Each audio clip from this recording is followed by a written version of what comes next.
आजीच्या आजारामुळे mummy papa गावाला गेले आणि मी 8 दिवस पूर्ण एकटी होते. रात्री घरात भीती आणि एकटेपणा जाणवत होता. पण शेजारचे राहुल काका, ज्यांना माझ्याकडे लक्ष द्यायला सांगितलं होतं, त्यांनी हळूहळू माझ्या मनात आणि हृदयात घर केलं. त्यांच्या प्रेमळ स्पर्शात, घट्ट मिठीत आणि रात्रीच्या गप्पात आमची जवळीक इतक्या खोलवर गेली की मी स्वतःलाही विसरून गेले. एक साधी काळजी समजून सुरू झालेलं नातं एका रात्री भावनिक आणि शारीरिकदृष्ट्या इतकं जवळ आलं की सगळं जग बदलून गेलं. नमस्कार मित्रांनो, मी कल्पना. आज मी तुम्हाला माझ्या आयुष्यात घडलेल्या एका खऱ्या आणि खूप भावनिक कथेची गोष्ट सांगणार आहे. ही कथा ऐकताना तुम्हाला खूप काही जाणवेल. एकटेपणा, भीती, आकर्षण आणि हळूहळू वाढणारं प्रेम. जसं खरंच माझ्यासोबत घडलं होतं. ते दिवस आठवतात तेव्हा अजूनही माझ्या छातीत धडधड वाटते. मी तेव्हा 22 वर्षांची होते. कॉलेजला जायची. घरी येऊन अभ्यास करायची. मम्मी पप्पांशी गप्पा मारायची. सगळं नेहमीसारखं चाललं होतं. पण एका रात्री अचानक फोन वाजला. मम्मीने फोन उचलला आणि तिचा चेहरा पांढरा फकट पडला. आजींना हार्ट अटॅक आला होता. गावाकडची सगळी माणसं घाबरून गेली होती. डॉक्टर म्हणाले की किमान 8 दिवस तरी हॉस्पिटलमध्ये ठेवावं लागेल आणि नंतर घर सांभाळावं लागेल. मम्मी पप्पा दोघेही रात्री गावाला निघाले आणि मला म्हणाले, कल्पना तू घरी राहा.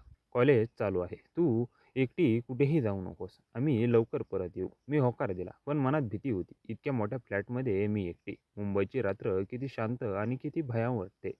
पापांनी जाण्यापूर्वी शेजारच्या राहुल काकांना फोन केला. राहुल, कल्पनाकडे थोडं लक्ष द्या बरं. ती एकटी आहे. रात्री जेवायला बोलवा किंवा काही लागलं तर सांगा. राहुल काका आमचे शेजारी राहतात. वय सुमारे 41 ते 40च्या आसपास असतील. छान शरीरयष्टी. नेहमी जिमला जातात म्हणून दिसायला देखणे. 2 वर्षापूर्वी त्यांची पत्नी वारली होती. त्यामुळे ते बरेचसे एकटे असतात. पण नेहमी हसतमुख, मदत करायला तयार. दुसऱ्या दिवशी सकाळी मी उठले. घर पूर्णपणे शांत होतं. मम्मीची चहाची वास येत नव्हती. पप्पांचा आवाज नव्हता. मी एकटीच चहा केला. कप हातात घेऊन बाल्कनीत उभे राहिले. बाहेरची मुंबईची नेहमीची धावपळ चालू होती. पण मला सगळं रिकामं वाटत होतं. मनात विचार येत होते, आता 8 दिवस कसे काढायचे? रात्री झोप लागेल का? तेवढ्या दारावर टकटक झाली. मी दार उघडलं तर राहुल काका उभे होते. हातात फळ आणि दूध.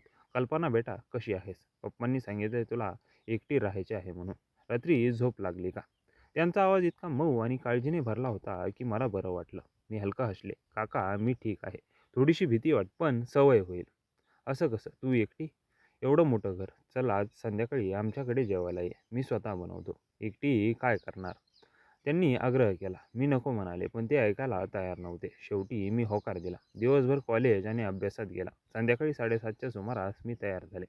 साधा टी-शर्ट आणि जीन्स घातली. काकांच्या दारावर नॉक केली. काका दार उघडताच हसले. "ये कल्पना, आत ये." त्यांच्या घरात हलकीशी अगरबत्तीचा सुगंध येत होता. स्वयंपाकघरात ते जेवण करत होते. मी मदत करायला गेले, पण त्यांनी मला बसवलं. "तू बस, आज मी करतो." आम्ही जेवणाच्या टेबलवर बसलो. भात, डाळ, आपली भाजी आणि त्यांनी विशेष केलेला रायता. जेवताना ते मला खूप प्रश्न विचारत होते. कॉलेज कसं चाललंय? भविष्यात काय करायचंय? आवडी काय आहेत? मी हळूहळू बोलत राहिले. त्यांच्याशी बोलताना मला एक वेगळी सुरक्षितता वाटत होती. जणू काही माझे वडील किंवा मोठे भाऊ बसले आहेत. रात्री 10 वाजता आम्ही घरी परतले. पण मन शांत नव्हतं. काकांचा चेहरा, त्यांची काळजी घेण्याची पद्धत, त्यांचा हसरा आवाज सगळं मनात घोळत होतं. मी बेडवर पडले आणि विचार करत राहिले. काका इतके चांगले का वागताय? की फक्त पप्पांनी सांगितलंय म्हणून? दुसऱ्या दिवशी सकाळी पुन्हा टकटक झाली. काका आले होते. हातात चहा आणि पाव. "कल्पना, चहा घे. एकटी काय करतेस?" आम्ही दोघेही बाल्कनीत बसून चहा प्यायला लागलो. ते माझ्या आयुष्यातल्या छोट्या-छोट्या गोष्टी विचारत होते. मी त्यांना सांगितलं की मला एकटे राहायला भीती वाटते. रात्री काही आवाज आला तर मी दचकते.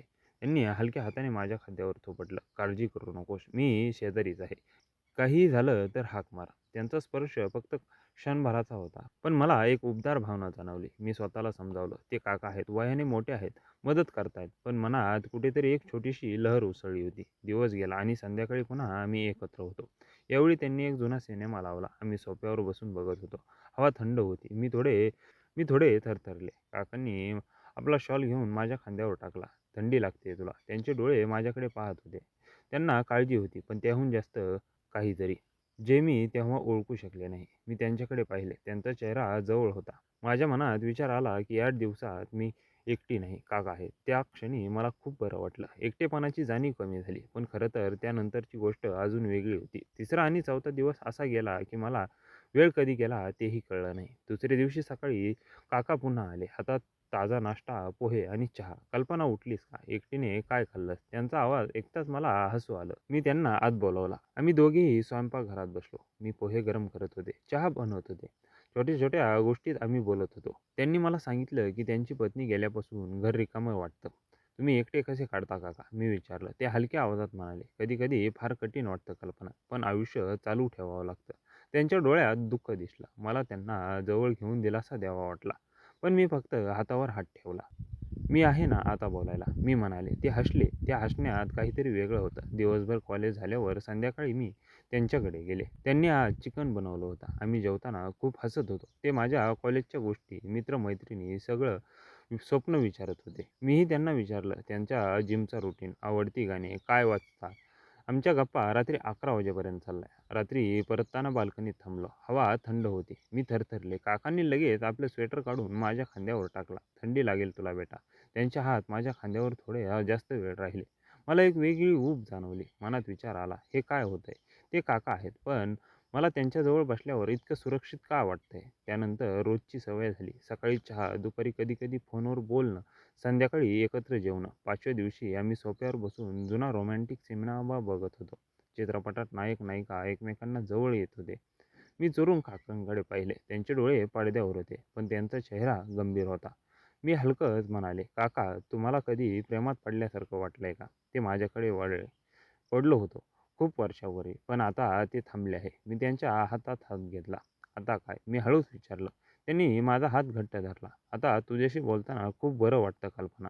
तू हसतेस, तू बोलतेस, तेव्हा घर जिवंत वाटतं." माझ्या मनात एक लहर उसळली. वयाचं अंतर, समाज काय म्हणेल, हे सगळं डोक्यात होतं. पण त्यांचे शब्द मनाला स्पर्श करत होते. मी लाजून मान खाली घालवली. "मलाही तुमच्यासोबत खूप चांगलं वाटतं काका." 6व्या दिवशी संध्याकाळी आम्ही छतावर गेलो. आकाशात तारे चमकत होते. थंड वारा वाहत होता. मी थंडीने हात चोळत होते. काकांनी मला जवळ ओढलं आणि हाताने माझ्या पाठीवर हलकंच थोपटलं. त्यांच्या छातीवर डोकं टेकवताना मला एक वेगळी शांती मिळाली. माझे विचार गोंधळले होते. हे प्रेम आहे का? की फक्त एकटेपणामुळे असं वाटतंय? ते मला हळू आवाजात म्हणाले, "कल्पना, या 8 दिवसात मी पुन्हा जिवंत झालोय. तू माझ्या आयुष्यात आलीस तेव्हापासून सगळं बदललंय." मी काही बोलले नाही. फक्त त्यांच्या हृदयाची धडधड ऐकत राहिले. माझ्या मनात भावनांचा पूर आला होता. लाज, आनंद, भीती आणि आकर्षण सगळं एकत्र. रात्री उशिरा जेवण झाल्यावर ते मला घरी सोडायला आले. दारात उभे राहून ते म्हणाले, "उद्या पुन्हा ये." मी होकार दिला. दार बंद करताना माझ्या डोळ्यात अश्रू आले. "राहुल काका." नाही, राहुल. मनात त्यांचं नाव घेताना एक वेगळी ओढ जाणवली. 7व्या दिवशी आम्ही एकत्र बागेत फिरायला गेलो. हातात हात घालून चालत होतो. लोकांना काका बहिणीचं वाटलं असेल, पण आम्हाला काही वेगळं जाणवत होतं. घरी परतल्यावर सोफ्यावर बसलो. ते माझ्या केसांतून हात फिरवत होते. मी डोळे मिटले. मनात विचार येत होता, हे चुकीचं आहे का? पण मला इतकं बरं का वाटतंय? त्या क्षणी माझ्या कपाळावर हलकं चुंबन दिलं. मी दचकले, पण दूर गेले नाही. कल्पना, तुला नको असेल तर सांग." ते कुजबुजले. मी फक्त मान हलवली. "नाही राहुल." पहिल्यांदा मी त्यांना नावाने हाक मारली. त्या रात्री आमची जवळीक आणखी वाढली. आम्ही एकमेकांना घट्ट मिठी मारली. शब्द कमी होते, पण भावना खूप मोठ्या होत्या. मनातही भीती हळूहळू विरत होती आणि तिची जागा एक गोड आकर्षण घेत होती. छोट्या-छोट्या स्पर्शात, नजरेत, शब्दात एक ओढ निर्माण होत होती. पण 7व्या दिवशी रात्री जे घडलं ते माझ्या आयुष्यात कधीही विसरता येणार नव्हतं. संध्याकाळी आम्ही छतावरून खाली आल्यावर काकांच्या घरात बसलो. दिवा मंद होता.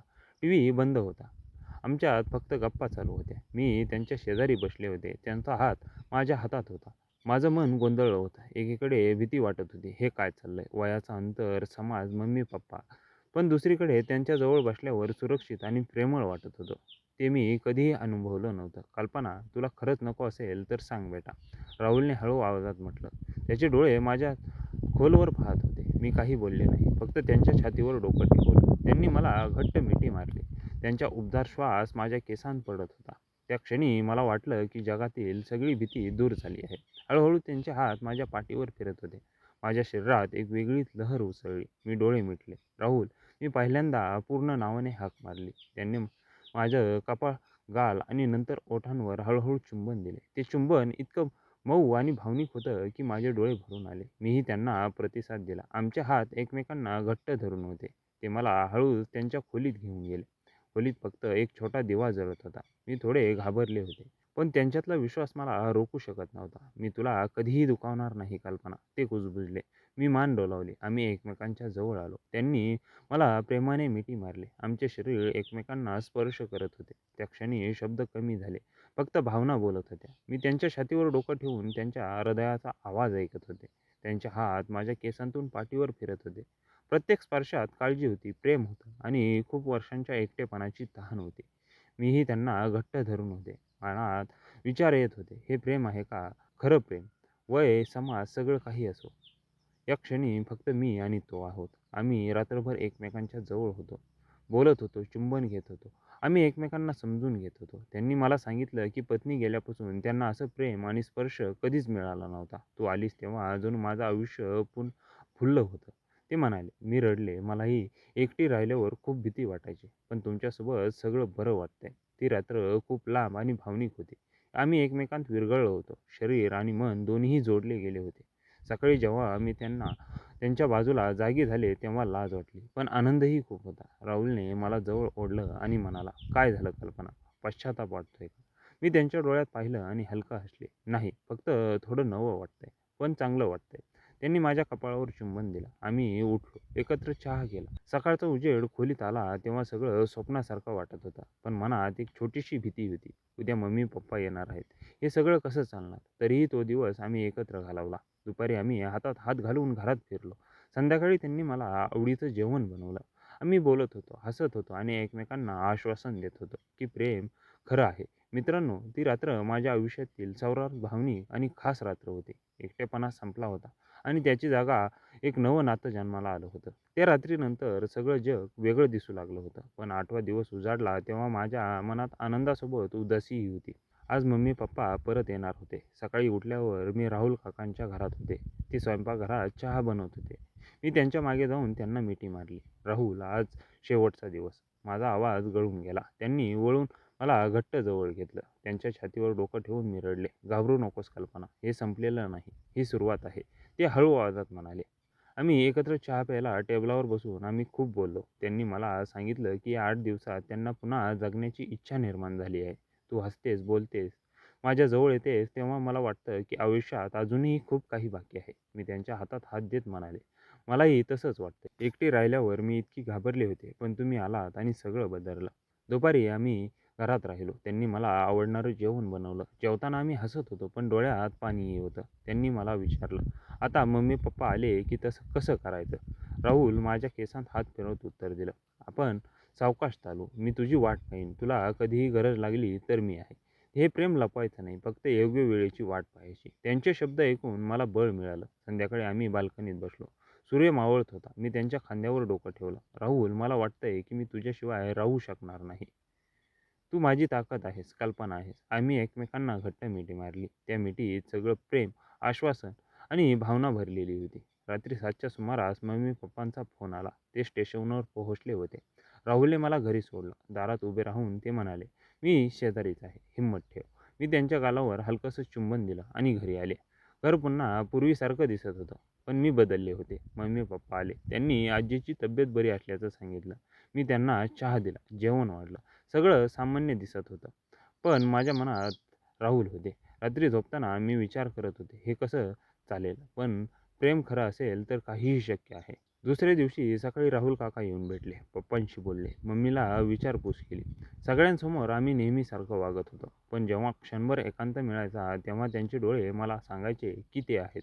ते प्रेम आहे. आम्ही गुप्तपणे भेटत राहिलो. छोट्या-छोट्या भेटी, फोनवर गप्पा आणि कधी-कधी रात्री बाल्कनीत थोडा वेळ. हळूहळू भविष्याचा विचार करू लागलो. राहुल म्हणायचे, "वेळ येईल तेव्हा सगळ्यांना सांगू. आता तुझं कॉलेज आणि आमचं प्रेम दोन्हीही सांभाळू." मित्रांनो, ही कथा मला शिकवते, की आयुष्यात अनपेक्षितपणे प्रेम येतं. एकटेपणा संपवण्यासाठी, मनाला ऊब देण्यासाठी. वय, समाज काहीही असो. जेव्हा दोन हृदये एकमेकांना समजतात तेव्हा सगळं शक्य होतं. मी आजही राहुलसोबत आहे. आमचं नातं हळूहळू मजबूत होत चाललं आहे. मित्रांनो, मला आशा आहे, की तुम्हाला आमची कथा आवडली असेल. जर तुम्हाला कथा आवडली असेल तर व्हिडिओला लाईक करा. चॅनलवर नवीन आला असाल तर चॅनलला सबस्क्राईब करा. आणि हो, कृपया नोटिफिकेशन बेल दाबायला अजिबात विसरू नका, जेणेकरून पुढील अपडेट सर्वप्रथम तुम्हाला मिळेल. आपण संपूर्ण कथा वाचली, ऐकली त्याबद्दल आपल्या सर्वांचे मनापासून आभार.